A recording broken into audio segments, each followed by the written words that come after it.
understanding cPanel. I wanted to talk a bit about cPanel. Depending on what host you go with, you may or may not have cPanel. cPanel is probably the most common web interface. Your hosting account is going to have management software to help run your host. So think of it kind of like, if you have a Windows computer. Windows, of course, is your operating system. That's essentially what cPanel is. So I just wanted to take a few videos and share some things about cPanel with you on how to do some things. The hosts that I recommended that you use, that just a couple that I threw out to you, they all use cPanel. So if you want things to be as easy as possible, go with them. Of course, if you don't have cPanel, you have something that's similar to cPanel, and you can still watch his videos and take something from it because, of course, they're going to be similar. Okay, here I am. I am logged into the cPanel of one of my hosting accounts. I just wanted to go through the most common things that I think that you should know. One of the really nice things about cPanel is that there are actual video tutorials. So even though I am a starting point for you, you can go through and view these as well, done by cPanel themselves, which is actually really cool. They didn't have to do that, and they did, so that's nice. Okay, so let's go ahead and start here. Email accounts. This is where we can set up the email accounts for the host. What this means is that for every host, every account that you can have email accounts underneath it. And when you sign up for your hosting account, you were given specifics, how many emails you can have per account. So make sure that you're aware of that. But let's say you can create your emails to be whatever you want. So it could be your name, and then you create your password, and bam, you have an account. And that's it. Once your accounts are on here, then you can go to webmail to check them, or you can set it up that you can grab them through Outlook Express, your whatever mail program that you already use, you can take from that. Of course, if you have your own business, you want to have an email account that's on your site, of course, and that's how you do that right there. Spam Assassin, those are your spam settings for your mail accounts. You can also set up forwarders, meaning two different things. With this, it just means that you can go ahead and if somebody sends you mail to your account that you created, you can go ahead and have it forward somewhere else. You can even have it forward to an email account that is off the site. So that's also really cool.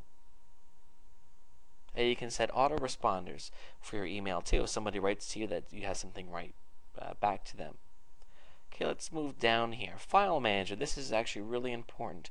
If you ever wanted to upload files or pull files down from it, you can do it this way. We're going to talk in the next video about FTP, a way to upload things a lot easier. But let's just say, for this sake, if you wanted to do it this way, here we go. And it goes ahead and it shows you all the files, and from here you can download files, you can edit files, all different kinds of things, kind of like similar to Windows File Manager. You can look at your disk space usage. You can also create FTP accounts. Logs. This is helpful stuff. You can take a look at the latest people that have been to your site. I like to use AW Stats because this is a really nice stats program. This is a domain that I really don't use, so there's not going to be many people that have came here. You can see I started it with good intentions but didn't really do anything with it. But you can go ahead and these stats break things down. You can see how people found your site, and how long they were on each page, and how many people came on what day.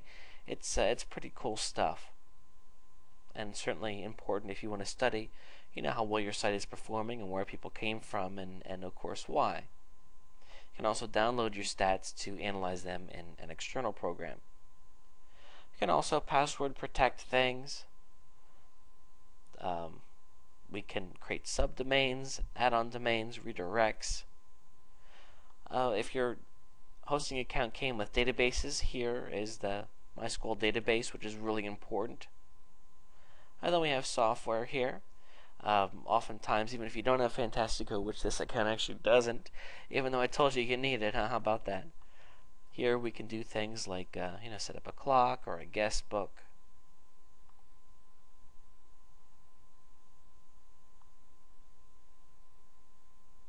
We can configure our own arrow pages. We can set up cron jobs. different things like that, and of course contact support. So that's essentially cPanel and how it works. I would encourage you to get in there and get comfortable. In the next video, we're going to talk about once you have your website files, how do you get them onto your hosting account. And even though you can do that through File Manager, I'm going to suggest that you do it with an FTP program. It doesn't cost anything, and I will see you in that video. I'll see you there.